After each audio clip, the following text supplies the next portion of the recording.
હું દિલીપ બારિયા. આજ રોજ અમે ડભોઈથી સ્ટેચ્યુ ઓફ યુનિટી જતા રોડ પર ઊભા છે. ઘણા સમયથી ઉતાવળી ચોકડી પાસે એક મોટું નારું આવેલું છે. એ ઘણા સમયથી અહીંયા આગળ નારું દાબવાથી ત્યાં મોટો ખાડો પડી ગયેલ છે. આ ખાડાના લીધે અવારનવાર છેલ્લા 1 મહિનાથી 5 થી 6 એક્સિડન્ટ થયેલા છે. અત્યારે 1 કલાક પહેલાં જ એક બેન ડભોઈના હતા, એ ગાડી પર જતા હતા. એ ખાડામાં પડવાથી એ ગાડી નીચે પડી ગયા અને માથામાં બહુ જ ગંભીર ઈજા થયેલી છે અને આગળના ભાગે પણ ગંભીર ઈજા થયેલી છે. તેમજ 2 દિવસ પહેલાં પણ એક બેન અને એક નાનો છોકરો હતો, એ પણ અહીંયા આગળ ગાડી પર એક્સિડન્ટથી પડી ગયેલા હોવાથી એમના પણ માથાના ભાગે ગંભીર ઈજા થયેલી છે. એના ટૂંક સમય પહેલાં પણ અમારા સમાજના એક મિત્ર હતા, તે પણ અહીંયા આગળ ગાડી પરથી પડી જતાં એમના પગનું ફ્રેક્ચર થયેલું હતું. એવા 5 થી 6 બનાવ અત્યારે 1 મહિનાની અંદર બનેલા છે.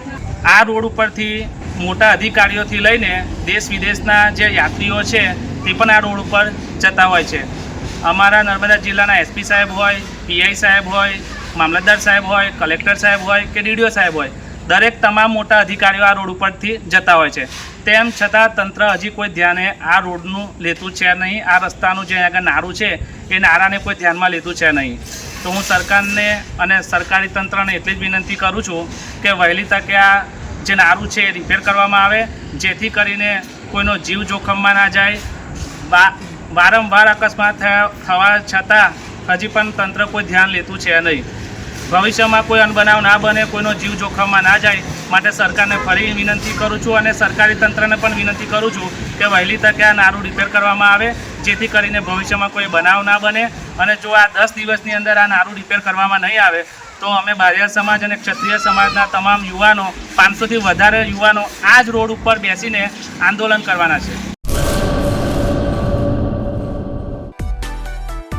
માં motor driving, safe and sure driving. Driving એ શોખ સાથે આપની મોટી જવાબદારી પણ છે. અમારા ઇન્સ્ટ્રક્ટર દ્વારા સચોટ અને સરળ માર્ગદર્શન. આપની રોજની તાલીમની માહિતી મેળવીને શું અધુરાશ છે એના ઉપર પૂરું ફોકસ કરાય છે.